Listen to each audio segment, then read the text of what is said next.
মহান বিজয়ের দিবসে সূর্য সন্তানদের স্মরণ করছে জাতি। স্মৃতিসৌধে সর্বস্তরের মানুষের ঢল, নতুন বাংলাদেশ গড়ার শপথ। 24-এর বিজয়ের মধ্য দিয়ে আমাদের স্বাধীনতা পূর্ণতা পেয়েছে। এই বিজয় দিবসটাই মনে হয় বোধ বুদ্ধি হওয়ার পরে একটা প্রকৃত বিজয় দিবস হিসেবে আমরা উদযাপন করছি। মহান বিজয় দিবসে সারা দেশে বর্ণাঢ্য আয়োজন। বীর শহীদদের শ্রদ্ধা। নারায়ণগঞ্জ, পটুয়াখালী, কুড়িগ্রামে বিএনপির দু গ্রুপের উত্তেজনা সংঘর্ষ।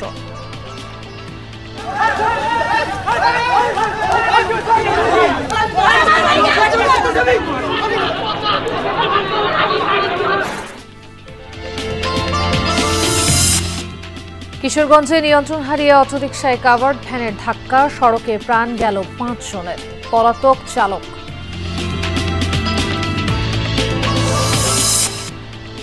জমি দখল ও অবৈধ সম্পদ অর্জনের অভিযোগ। সাবেক এমপি আব্দুস সোবহান গোলাপের বিরুদ্ধে ভুক্তভোগীদের মামলা দায়ের, অনুসন্ধান করছে দুদক। অনুমোদনহীন ইট ভাটায় সয়লা, ব্রাহ্মণবাড়িয়া, কালো ধোঁয়ায় বিপর্যয়ের মুখে পরিবেশ। 3 উপজেলায় দূষণ সবচেয়ে বেশি।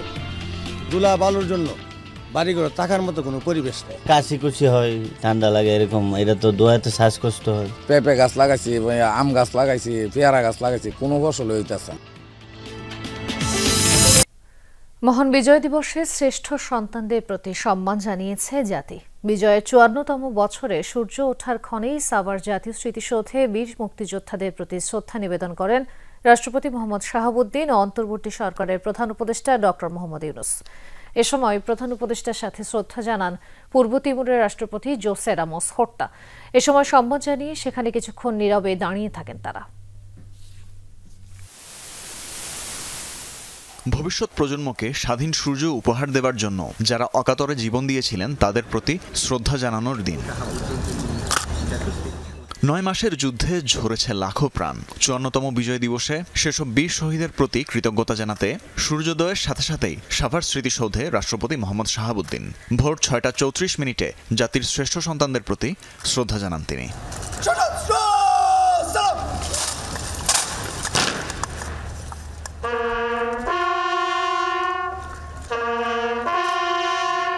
ভোর 7টায় স্মৃতিসৌধে এসে শ্রদ্ধা জানান প্রধান উপদেষ্টা ডক্টর মোহাম্মদ ইউনূস। সাথে ছিলেন পূর্ব তিমুরের রাষ্ট্রপতি। খানিক সময় নীরবে দাঁড়িয়ে তারা সম্মান জানান মুক্তিযুদ্ধে আত্মাহুতি দেয়া বীর সেনানীদের।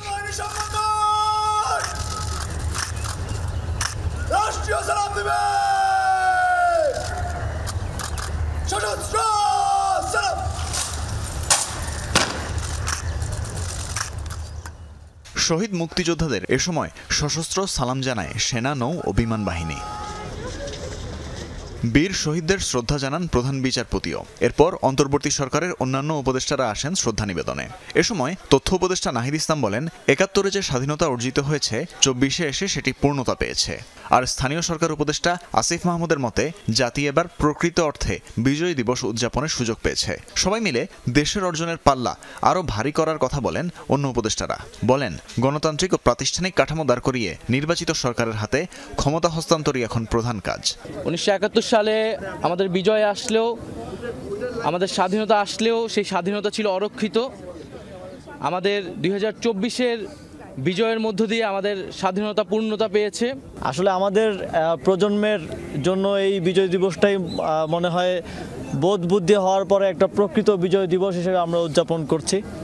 এর আগের বিজয় দিবসগুলোতে আমরা বিজয়কে উদযাপন করব, স্বাধীনভাবে কথাই বলতে পারতাম না।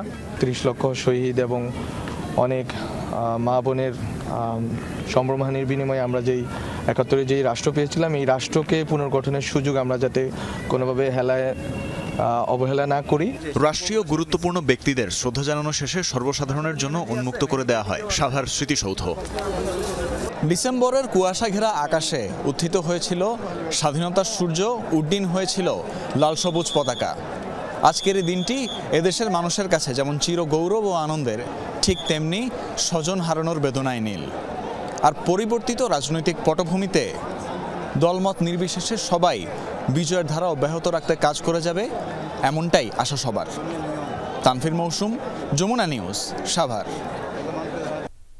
মহান বিজয় দিবস নানা কর্মসূচিতে সারা দেশে উদযাপিত হচ্ছে। বীর শহীদদের প্রতি শ্রদ্ধা জানিয়েছেন সর্বস্তরের মানুষ। পাশাপাশি প্রশাসনের উদ্যোগে অনুষ্ঠিত হয়েছে কুচকাওয়াজ ও ডিসপ্লে। জাতির শ্রদ্ধা আর শোকে স্মরণ করছে শহীদদের। বিজয়ের ৫৪ বছরে বাংলাদেশ, এই দিনেই রচিত হয় স্বাধীন বাংলাদেশের মুক্তির আখ্যান। দিনটি উপলক্ষে সারা দেশেই লাল সবুজের বর্ণিল উদযাপন। দিনের আলো ফোটার সাথে সাথে সিলেট কেন্দ্রীয় শহীদ মিনারে ঢল নামে জনতার। সবার কাছেই এবারের বিজয় দিবস ভিন্ন মাত্রা আর আঙ্গিকের। প্রথমে একটু ঘাবড়িয়ে গিয়েছিলাম, কিন্তু এইবার দেখছি একটা আনন্দময় পরিবেশে আমাদের 16ই ডিসেম্বর পালন করা হচ্ছে। বিকৃতিমুক্ত মুক্তিযুদ্ধের ইতিহাস চাই। মুক্তিযুদ্ধের ইতিহাস যেন কখনো ক্ষমতাসীনদের হাতে বন্দী না হয়। লাখো শহীদের ত্যাগের বিনিময়ে পাওয়া একটি পতাকা। চট্টগ্রাম নগরীর কাট্টলিতে মুক্তিযুদ্ধ স্মৃতিস্তম্ভে সেই বীরদের আত্মত্যাগ স্মরণ করে সর্বস্তরের মানুষ। নিজেদের যে বাঘটা ছিল না সেটা আবার ফিরে পেয়েছি। আমাদের সন্তানদেরকেও আশা করব এই দিনটা সবাই গর্বের সাথে উদযাপন করুক। দিনের প্রথম প্রহরে জাতীয় পতাকা উত্তোলন ও তোপধ্বনির মধ্য দিয়ে বিজয় দিবসের সূচনা হয় রাজশাহীতেও। পরে রাজশাহী বিশ্ববিদ্যালয় শহীদ মিনারে ফুল দিয়ে শ্রদ্ধা জানান সর্বস্তরের মানুষ। 1971 সালে যে বিজয় দিবস সেটার মর্মার্থ অবশ্যই আমরা বুঝতে পেরেছি, কিন্তু 5 আগস্টের যে বিজয় সেটার পরে তার জন্য কিন্তু এই বিজয় দিবসের আনন্দটা আমাদের কাছে এখন অনেক অন্যরকম। আমরা যেন কোনো বর্ণ বিভেদ, কোনো বৈষম্য এইগুলো না রেখে আমরা সম্প্রীতির মাধ্যমে, সম্প্রীতির সাথে এই বাংলাদেশে সবাই একসঙ্গে বসবাস করতে পারি। ছাত্র জনতার অভ্যুত্থানের পর প্রথম বিজয় দিবস, তাই শহীদ আবু সাঈদের জেলা রংপুরে দিনের প্রথম প্রহরেই ফুলেল শ্রদ্ধা জানানো হয় কেন্দ্রীয় শহীদ মিনারে। সুন্দর একটা বাংলাদেশ চাই, আমরা চাই সবাই মিলে একসাথে কাজ করি। একটা সুন্দর বিনির্মাণ হবে আমাদের দেশ, কোনো ভেদাভেদ থাকবে না, সবাই ঐক্যমতের একটি সরকার হবে। সূর্যোদয়ের সাথে সাথেই জাতীয় পতাকা উত্তোলন করা হয় খুলনার গোল্লামারী স্মৃতিসৌধে। এর পরপরই ফুল দিয়ে শ্রদ্ধা জানানো হয় শহীদদের প্রতি।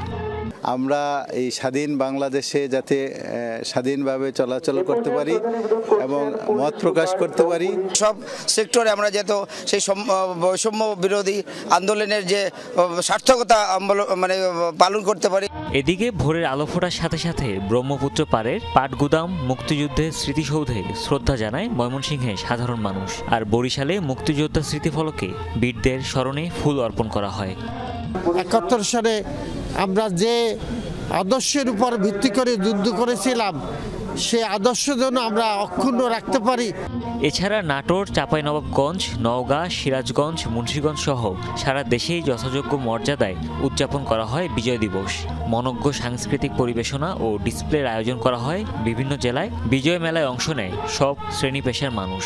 একতা, অসাম্প্রদায়িকতা ও জাতীয় স্বার্থে আপোষহীনতার প্রতিধ্বনি শোনা যায় টেকনাফ থেকে তেঁতুলিয়া পর্যন্ত। হুমায়ুন রশিদ, যমুনা নিউজ। মহান বিজয় দিবস উদযাপনে দেশ জুড়ে চলছে নানা আয়োজন। সে সকল খবর জানবো আমাদের সহকর্মীদের কাছ থেকে। শুরুতে যাব রাজশাহীতে। সেখানে রাজশাহী বিশ্ববিদ্যালয়ের শহীদ মিনারে শ্রদ্ধা জানাচ্ছেন সকল স্তরের মানুষ। সেখানে আছেন সহকর্মী তারেক মাহমুদ। তারেক, আপনার কাছে যেতে চাই, ৫৪তম বিজয় দিবস, এখন এই শেষ বেলায় এসে কেমন আয়োজন দেখছেন, কেমন মানুষের ঢল? ঠিক ৫টা ৩০-এ আমরা আবার ফিরে চলে আসবো। তাজনীন শহীদ মিনারগুলোতে আসলে প্রিয় মানুষদের নিয়ে ঢল নেমেছে। আপনাকে যদি আমি দেখাই, প্রত্যেকটি রাজশাহী বিশ্ববিদ্যালয়ের যে আমি রয়েছি শহীদ মিনারে, এই কেন্দ্রীয় শহীদ মিনারে কিন্তু রাজশাহী বিশ্ববিদ্যালয় কেন্দ্রীয় সাংস্কৃতিক জোটের আয়োজনে এই যে 16ই ডিসেম্বর মহান বিজয় দিবস উপলক্ষে এখানে সাংস্কৃতিক অনুষ্ঠান চলছে বিকেল থেকে, এবং সেই সাথে সাথে একটু আগে তীর্থক নাটক, সেখানে তীর্থক নাটক দলের আয়োজনে সম্প্রীতি নাটক কিন্তু অনুষ্ঠিত হয়েছে, সাংস্কৃতিক অনুষ্ঠান হয়েছে। এই সম্প্রীতি যে নাটকটি হয়েছে সেখানে সকল ধর্মের মানুষ জাত ভেদে কিন্তু এক কাতারে বাংলাদেশ বিনির্মাণে এক হয়ে কাজ করতে, নতুন বাংলাদেশের যে প্রত্যয় নিয়ে যে এগিয়ে যাওয়া সেই বিষয় কিন্তু আমি দেখেছি। এবং রাজশাহী বিশ্ববিদ্যালয় সহ রাজশাহীর বিভিন্ন দর্শনীয় স্থানীয়গুলোতে এবং বিভিন্ন যে এই শহীদ মিনারগুলোতে কিন্তু মানুষের ঢল নেমেছে, এবং সেই সাথে সাথে মানুষ আসছেন শহীদ মিনারগুলোতে বিকেলের পর থেকে। সকালে যেমন এই শহীদ মিনারগুলোতে শ্রদ্ধাঞ্জলির পরে দিনব্যাপী কিন্তু মানুষজনের আনাগোনা থাকলেও বিকেল 4টার পরে কিন্তু আমি যতদূর দেখেছি যে শহীদ মিনারগুলোতে কিন্তু মানুষ পরিবার পরিজন নিয়ে তারা আসছেন এবং সেই সাথে সাথে এই রাজশাহী বিশ্ববিদ্যালয়ের এই শহীদ মিনারটি এখন বলা যায় যে লোকে লোকারণ্য এবং এই মহান বিজয় দিবসের যে এই আনুষ্ঠানিকতা সেটি শেষ হওয়ার পরে এখন বিভিন্ন জায়গায় আসলে বিভিন্ন সাংস্কৃতিক অনুষ্ঠান চলছে, মানুষজন আসছেন, দেখছেন, উপভোগ করছেন। তাজনীন। ধন্যবাদ তারিক। এবারে যাব রংপুরে আছেন আমাদের সহকর্মী মাজহারুল মান্নান। সেখানে বিজয় মেলা হচ্ছে। মান্নান, মেলায় আগত যারা আছেন তাদের বিজয় দিবস সম্পর্কে তাদের অনুভূতি কি?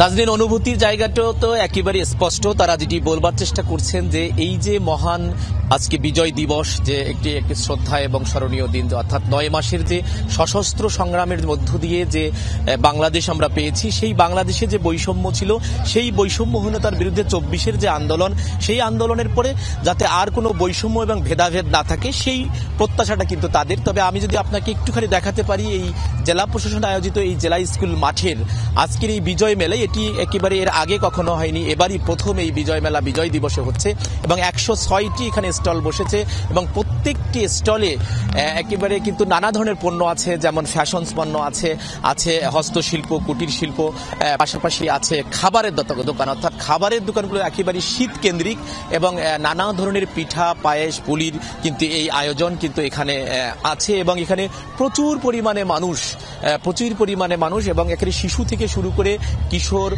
তরুণ, তরুণী, যুবক, যুবতী এবং বয়সী, মাঝবয়সী, মধ্যবয়সী, অনেক বয়সী সবাই কিন্তু এখানে এসেছেন এবং তাদের মধ্যে এক ধরনের উচ্ছ্বাস এবং উদ্দীপনা কিন্তু আমরা দেখতে পাচ্ছি। আপনাকে যদি একটুখানি তথ্য দিই যে এই মেলার মধ্যে শুধু যে এই ধরনের স্টলই বসেছে তা নয়, এখানে নাগরদোলা আনা হয়েছে এবং বাচ্চারা একেবারে নাগরদোলা একেবারে খুবই দারুণভাবে উপভোগ করছেন এবং আমরা দেখছি যে সব বয়সী মানুষই কিন্তু এই নাগরদোলা কেন্দ্রিক তারা কিন্তু উঠছেন এবং যাচ্ছেন এবং এই মেলাটি জেলা প্রশাসন যেটি জানিয়েছে, এই মেলাটি চলবে আগামী 11 দিন, অর্থাৎ প্রতিদিন সকাল 10টা থেকে রাত 8টা অবধি এই মেলা চলবে এবং এই মেলাকে ঘিরে রংপুরের যে বিজয়ের যে উৎসব, সেই উৎসব একটা বাড়তি একটা মাত্রা পেয়েছে।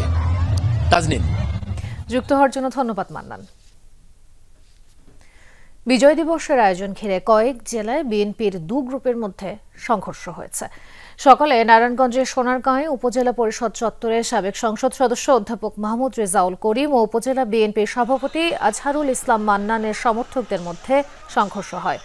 আহত হয় 10 জন। প্রত্যক্ষদর্শীরা জানায় 5 আগস্টের পর থেকেই আধিপত্য বিস্তারের জেরে এই 2 পক্ষের মধ্যে দ্বন্দ্ব প্রকাশ পায়। বিজয় দিবসের আয়োজনে ফুল দেয়াকে কেন্দ্র করে আজও সংঘর্ষে জড়ায় 2 পক্ষ। চলে ইট পাটকেল নিক্ষেপ। এর আগেও বিভিন্ন সময় একে অপরের বিরুদ্ধে সভা সমাবেশ করেছেন বলে জানায় স্থানীয়রা। পটুয়াখালীর বাউফলে উপজেলা ছাত্রদল ও পৌর ছাত্রদলের আলাদা র্যালিকে কেন্দ্র করে 2 পক্ষ সংঘর্ষে জড়ায়। এ সময় 3 জন আহত হয়। প্রত্যক্ষদর্শীরা জানায়, আহতদের হাসপাতালে নেয়ার পর উপজেলা ছাত্রদলের সদস্য সচিব মিজানুর রহমান সহ কয়েকজন হাসপাতালে গেলে পৌর স্বেচ্ছাসেবক দলের যুগ্ম আহ্বায়ক আমির হোসেনের ওপর হামলা করে হৃদয় ও রেদওয়ানের অনুসারীরা।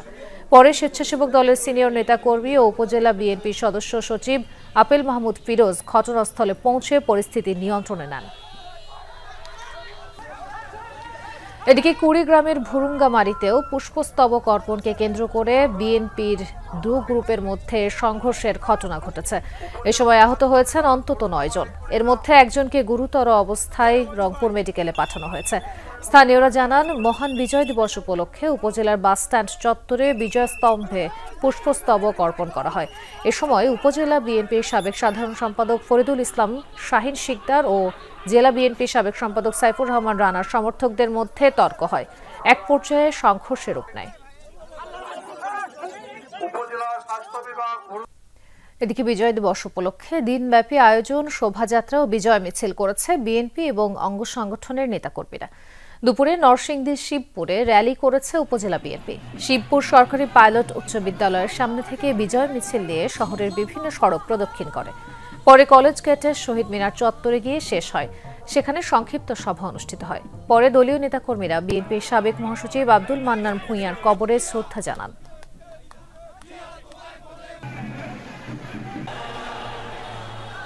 গাজীপুরে বিজয় র্যালি ও আলোচনা সভা করেছে কোনাবাড়ী থানা বিএনপির নেতাকর্মীরা। বক্তারা বলেন, তারেক রহমানের নির্দেশে সবার ভোটের অধিকার প্রতিষ্ঠা করে জনগণের সরকার প্রতিষ্ঠা করা পর্যন্ত রাজপথে থাকবে বিএনপি নেতাকর্মীরা। বিজয় র্যালি ও আলোচনা সভায় কোনাবাড়ী থানা বিএনপির সাবেক সভাপতি রবিউল আলম রবির সভাপতিত্বে থানা বিএনপি ও সহযোগী সংগঠনের নেতাকর্মীরা উপস্থিত ছিলেন। কিশোরগঞ্জে সড়ক দুর্ঘটনায় প্রাণ গেছে 5 জনের। 2টি কাভার্ড ভ্যানের ধাক্কায় মারা যান সিএনজি অটোরিকশায় থাকা সবাই। সকালে ভৈরবে এই ঘটনা ঘটে। নিহতদের মধ্যে 2 জনের পরিচয় পাওয়া গেছে। বাকি 3 নারীর পরিচয় শনাক্তে কাজ চলছে বলে জানিয়েছে পুলিশ। 2টি কাভার্ড ভ্যানের ধাক্কায় দুমড়ে মুচড়ে যায় সিএনজি চালিত অটোরিকশাটি। বাহনটিতে থাকা যাত্রী ও চালককে উদ্ধারে ছুটে যান আশেপাশের লোকজন, তবে কাউকেই বাঁচানো যায়নি। কিশোরগঞ্জের ভৈরবের জগন্নাথপুর এলাকায় এই দুর্ঘটনা। পুলিশ ও প্রত্যক্ষদর্শীরা জানায়, সিএনজি চালিত অটোরিকশাটি ভৈরবের দিকে যাচ্ছিল। জগন্নাথপুর এলাকায় পৌঁছালে একটি কাভার্ড ভ্যান সেটিকে পেছন থেকে ধাক্কা দেয়। এ সময় বিপরীত দিক থেকে আসা আরেকটি কাভার্ড ভ্যানের সাথে সংঘর্ষ হয় সিএনজি চালিত অটোরিকশাটির। ঘটনাস্থলে মারা যান সিএনজির 4 যাত্রী ও চালক।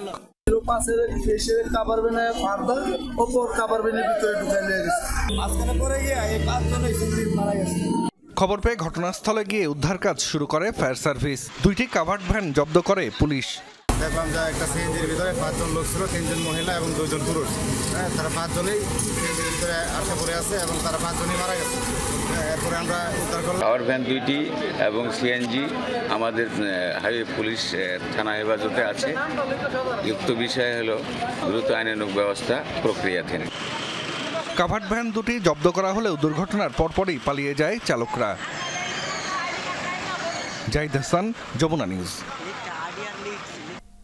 মাদারীপুর 3 আসনের সাবেক এমপি ডক্টর আব্দুস সোবহান মিয়া গোলাপের বিরুদ্ধে এলাকায় অভিযোগের শেষ নেই, বিশেষ করে জমি দখল। স্থানীয়রা বলছেন, অন্যের জমি দখল করে নিজ ও পরিবারের সদস্যদের নামে এলাকায় গড়েছেন একাধিক শিক্ষা প্রতিষ্ঠান। এছাড়া সরকারি ও ব্যক্তি মালিকানাধীন অনেক জমি ভবন দখলের অভিযোগও আছে গোলাপের বিরুদ্ধে। আওয়ামী লীগ সরকার পতনের কয়েক মাস আগে তার বিরুদ্ধে এলাকায় একাধিক মামলাও হয়। মাদারীপুর 3 আসনের সাবেক এমপি ডক্টর আব্দুস সোবহান মিয়া গোলাপ একসময় সাবেক প্রধানমন্ত্রী শেখ হাসিনার বিশেষ সহকারী ছিলেন। মূলত সেই সময় থেকেই হয়ে ওঠেন দুর্দণ্ড প্রতাপশালী। 2018 সালে প্রথমবারের মতো সংসদ সদস্য নির্বাচিত হলে কালকিনি, ডাসার ও সদরের একাংশে গড়ে তোলেন একচ্ছত্র আধিপত্য। এলাকায় শিক্ষানুরাগী ইমেজ গড়ে তুলতে নিজ ও পরিবারের সদস্যদের নামে গড়েছেন একাধিক শিক্ষা প্রতিষ্ঠান। তবে অভিযোগ আছে, doctor Abdus Sobhan Golap polytechnic institute, Anwarunnesa technical school and business management institute, Uttar Ramzanpur modern academy নিম্ন মাধ্যমিক বিদ্যালয় ও আলহাজ তৈয়ব আলী শিশু কল্যাণ প্রাথমিক বিদ্যালয় গড়ে তুলতে দখল করেছেন অন্যের জমি। বাধা দিতে গেলে জমির মালিকদের মারধর ও ভয়ভীতি দেখিয়ে এলাকা ছাড়া করার অভিযোগও আছে। 18 করা জায়গা গেছে আমাগো। এই 18 করা জায়গার একটা টাকা একটা কানা করিও পাইনি, এমনকি আমাগো জায়গায় আমরা আইতেই পারি না। জোর করে বালি ভরাট করে আর প্রতিষ্ঠানের জন্য লইয়া গেছে। সবাই জায়গা দখল করে নিয়ে লইয়া গেছে, টাকা দেয় নাই, পয়সা দেয় নাই, কিছু দেয় নাই। হেদারে কইতে গেলে আরো হুমকি দিছে। হেন তো আমার জোর করে গোলাপ বাইরি আনুড়াই দিছে, হেন যে নিয়ে দিছে হেন আমার কোনো কিছু পাই নেই। হাসপাতাল নির্মাণের জন্য অন্যের জমি কৌশলে নেয়ার অভিযোগ আছে গোলাপের বিরুদ্ধে। বৃদ্ধ জমির মালিককে নির্যাতনও করা হয়। এছাড়া জমি দখল করে রমজানপুর বাজারে মার্কেট নির্মাণেরও অভিযোগ আছে সাবেকেই এমপির বিরুদ্ধে। স্থানীয়রা বলছেন, গোলাপ ও তার পরিবারের সদস্যরা সরকারি ও ব্যক্তি মালিকানাধীন অনেক জমি সহ বিভিন্ন স্থাপনা দখল করেছেন। দখলবাজি ও দুর্নীতির মাধ্যমে গড়ে তুলেছেন অঢেল সম্পদ। গেল এপ্রিলে আদালতে গোলাপের বিরুদ্ধে 5টি মামলা করেন ভূমি মালিকরা। বলে যে তোমার ওই জমিটা আমাকে দাও, তোমার ঘরের সব সদস্য চাকরি ওখানে বড় একটা হাসপাতালে দেওয়ার পর তাহলে তোমার স্ত্রী হাসপাতালে দিয়ে আমার গালাগালি করছে, তা তোমার ঘরে লাগে আমার ঘর, তোমার যে আমি চাকরি দিই তা আমার সম্মান বাঁচবো না। আমাদের এই জায়গা আব্দুস সোবহান গোলাপের ভাই মিল্টন ইব্রাহিম জোর করে নিছে, ওই 4 তালা উড়াইছে আমাদের জায়গা, আমাদের টাকা পয়সা কিছুই দেয় না। সোবহান গোলাপ যত খাস জায়গা আছে, যত সরকারি জায়গা আছে, এগুলো সব দখল করে বাড়ি করছে, গাড়ি করছে। স্থানীয়দের বিভিন্ন অভিযোগ খতিয়ে দেখে ব্যবস্থা নেওয়ার আশ্বাস প্রশাসনের। আমরা এই বিষয়ে তদন্ত করতে, যদি কারো অভিযোগ থাকে সেই অভিযোগ কিভাবে রিমিডি দেওয়া যায় সেই প্রচেষ্টা আমরা করব। সাবেক এমপি গোলাপের বিরুদ্ধে দুর্নীতির মাধ্যমে দেশ বিদেশে নামে বেনামে অবৈধ সম্পদ অর্জনের অভিযোগ অনুসন্ধান করছে দুর্নীতি দমন কমিশন দুদক। বর্তমানে কারাগারে রয়েছেন গোলাপ। জাহিদ হাসান, যমুনা নিউজ। সবার আগে বাংলাদেশের আয়োজনে মানিক মিয়া এভিনিউতে বিজয় দিবস উপলক্ষে চলছে সার্বজনীন কনসার্ট। আমরা সরাসরি যাচ্ছি সেখানে।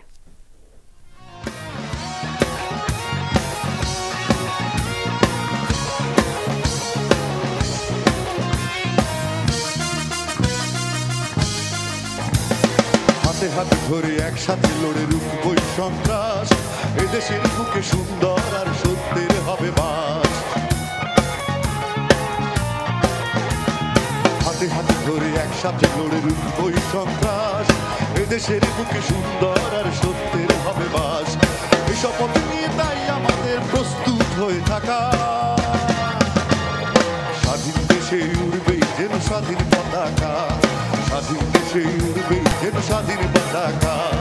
সবুজের বুকে লাল সে তো উড়বেই চিরকাল, সবুজের বুকে লাল সে তো উড়বেই চিরকাল, সবুজের বুকে লাল সে তো উড়বেই চিরকাল, সবুজের বুকে লাল সে তো উড়বেই চিরকাল। উৎপেতে থাকা শেয়াল শুকুর, উৎপেতে থাকা হয় না, ধ্বংসের খেলা খেলে চলে যারা মানুষের ভালো চায় না, তাদের জন্য সদা জাগ্রত সতর্ক চোখ রাখা। স্বাধীন দেশে উড়বেই যেন স্বাধীন পতাকা, স্বাধীন দেশে উড়বেই যেন স্বাধীন পতাকা। সবুজের বুকে লাল সে তো উড়বেই চিরকাল, সবুজের বুকে লাল সে তো উড়বেই চিরকাল, সবুজের বুকে লাল সে তো উড়বেই চিরকাল, সবুজের বুকে লাল সে তো উড়বেই চিরকাল।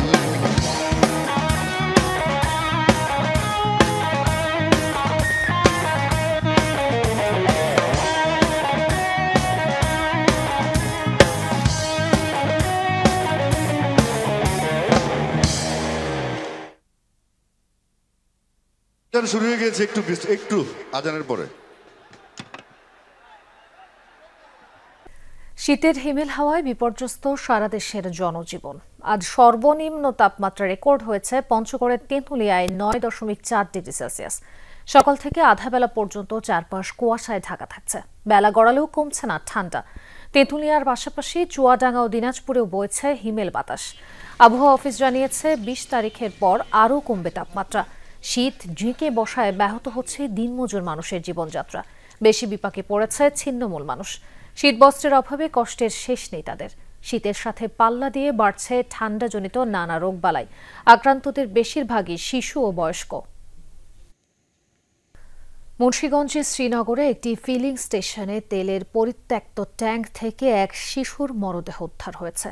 উদ্ধার করতে গিয়ে বিস্ফোরণে ফায়ার সার্ভিস কর্মী সহ আহত হয়েছেন 4 জন। পুলিশ জানায়, হাঁসাড়া ইউনিয়ন যুবলীগের সভাপতি সাব্বির আহমেদের মালিকানাধীন ফিলিং স্টেশনটি প্রায় 1 মাস ধরে বন্ধ ছিল। এটি পুনরায় চালুর জন্য ট্যাঙ্ক পরিষ্কারের কাজ চলছিল। পার্শ্ববর্তী এলাকার রাহাত নামে এক শিশু সেখানে কাজ করত। তার সাথে খেলার জন্য আসত জুনায়েদ নামে আরেক শিশু। রোববার রাতে ট্যাঙ্ক পরিষ্কারের সময় ভেতরে এক শিশুর মরদেহ দেখতে পায় শ্রমিকরা। পরে খবর দেওয়া হয় পুলিশ ও ফায়ার সার্ভিসে। উদ্ধার কাজ করার সময় হঠাৎ জমে থাকা গ্যাস বিস্ফোরণ হয়। এতে আহত হন এক ফায়ার সার্ভিস কর্মী সহ 4 জন। পরে রাত 11:30টার দিকে জুনায়েদের মরদেহ উদ্ধার করা হয়। আরেক শিশু রাহাতের এখনও খোঁজ মেলেনি। জুনায়েদ কিভাবে মারা গেছে বিষয়টি তদন্ত করে দেখা হচ্ছে বলে জানিয়েছে পুলিশ।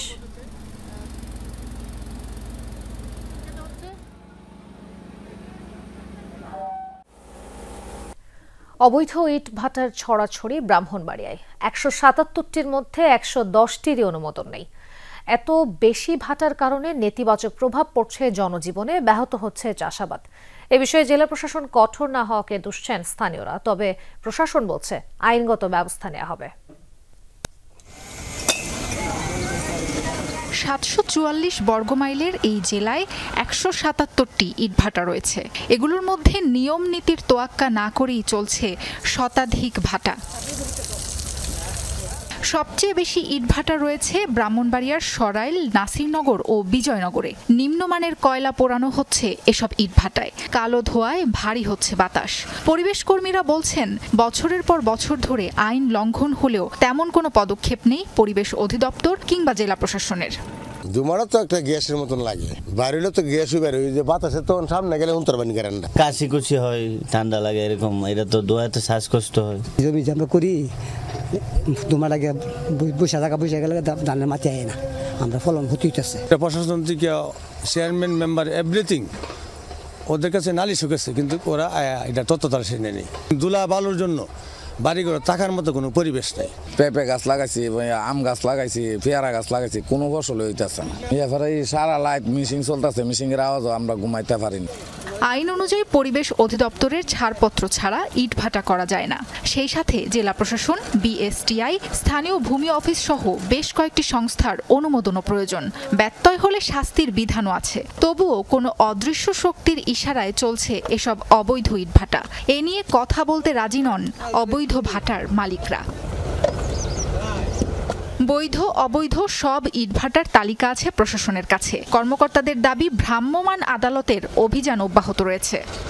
আমাদের যে পরিবেশগত যে বিষয়গুলো আছে এই বিষয়ে আমরা হাইলি কনসার্ন থাকব। যে কোনো অবৈধ ইটভাটা প্লাস যদি তাদের কাগজপত্র না থাকে আমরা তাদের বিরুদ্ধে আইন এবং বিধি অনুযায়ী ব্যবস্থা নিব এবং আমাদের কার্যক্রম নিয়মিত চলমান থাকবে। যেগুলো অবৈধ ইটভাটা এগুলোর বিরুদ্ধে আমরা ব্যবস্থা নিব। সেটা হতে পারে আপনার ভাঙচুর করা, হতে পারে পানি দিয়ে বন্ধ করা, হতে পারে স্পেশাল ম্যাজিস্ট্রেট কোর্টে মামলা করা।